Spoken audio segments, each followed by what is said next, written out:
جمال ته راکړه دا ښځه په نر کې وفادار څوک ده؟ په نرو ښځه کې وفادار څوک ده؟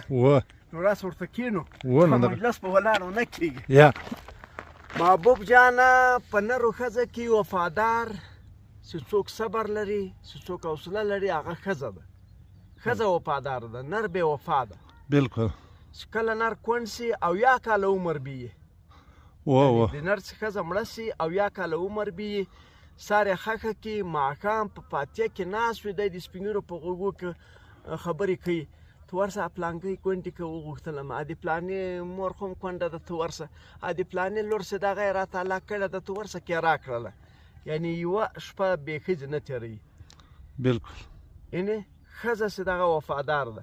ښځې ما لیدلې دي کونډې سوي دي په نس کې اولاد وي صبر وکړي چې لنګه سي زوی خدای ورکړي په هغه زوی باندې کښېني 40 کاله 50 کاله ټول عمر تېر کړي. وایي زه دې مېړه په ننګ ناسته یم، په عزت یې ناسته یم، په غیرت یې ناسته یم.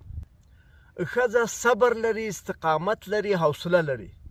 په زراو ښځې موږ لیدلي دي، په زراو ښځې، په لکاو ښځې چې هغه یې په بن ورکړي دي، په دویمه درېیمه په څلورم بن. یو خو یې په بن ورکړي دي، بل یې مېړه سپین ږیری ده په لکنه ځي. په زراو ښځې موږ لیدلي دي چې هغه یې کاڼه ته ورکړي دي، ړانده ته ورکړي دي، معذوره ته ورکړي دي، پیغلې ښایسته په صحت باندې روغې صحتمندې ښځې ټوله زندګي له دا میړو سره تېره کړې ده. بالکل. یعنې ړوند میړه یې ده وخت یې ورسره تېر کړی ده، سپین ږیری میړه یې ده وخت یې ورسره تېر کړی ده، معذوره میړه یې ده وخت یې ورسره تېر کړی ده، په بنو یې وخت تېر کړی ده. 3 بنې څلورم یې دا ښځه له دوی سره له دا میړونو سره یې وخت تېر کړی ده، شکایت موقع یې نه ده ورکړې. دا یې صبر ده، دا یې حوصله ده. بل د ښځې بدي چا نه دی لیدلی.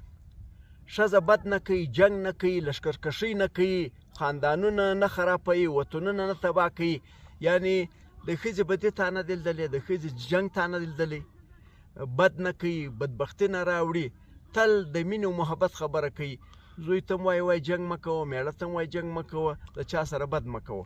دغه د ښځې دغه پیغام دی او ټول عمر یې په صبر او په امن کې تېر کړی دی، په مینه او محبت کې تېر کړی دی. یعنې ښځه بد نه کوي، بالکل، سرداري نه کوي، ملکي نه غواړي، خاني نه غواړي، باچایي نه غواړي، دکانداري او تجارت نه کوي.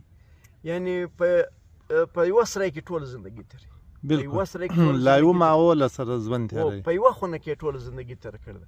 په خونه کې دا مطلب کله ټیکرۍ له سره ایسته کړي، که نه په سرای کې مخ پټ وي، لاسونه یې پټ وي، کار کوي، د سرای جارو که، خاورې واچو، اوبه راوړه، کالي پرېمینځه، ټول زندګي یې تېره کړې ده په خدمت کې. په خدمت کې. او نر بې وفا ده. نر بې وفا ده. نر داسې بې وفا ده، ګوره په خپله خوښه واده وکړي، په خپله مرضي واده وکړي، په مینه محبت یې وکړي، 1 کال بعد 2م واده کوي. بالکل یې کوي. 2م کال بعد 3م واده کوي.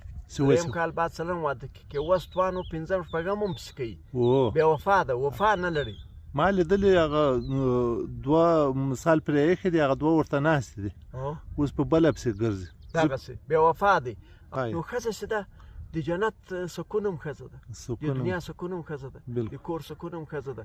د ښځو عزت وکړئ، د ښځو احترام وکړئ، له ښځې سره وفا وکړئ. بالکل. جفا مه کوئ. وفا دا ده چې 2مه ښځه مه پکوئ. بالکل. 2مه ښځه بلا ضرورت دی، چا به اولاد دی بالاخره له ضرورته و مطلب چا به اولاد نه کوي، هغه خو مجبوره ده چې یوه رمه زامن یې ګرځي او د 2مه ښځه کړي. دا ډېر غټ ظلم که هر چا کړي، که ما وي که بل وي، دا ظلم ده. او د دنیا ټولې فتنې نرانو پیدا کړي. جنګونه نران پیدا کوي، مړي نران کوي، بدۍ نران کوي، او بد نر وکړي، ورور یې وکړي، پلار یې وکړي، بیا ښځې پکې ورکوي. بیا بیرته په دا ښځو ځان خلاصوي. مثال د انسان چې ده دغونه وفادار نه ده لکه ښځه چې وفاداره ده.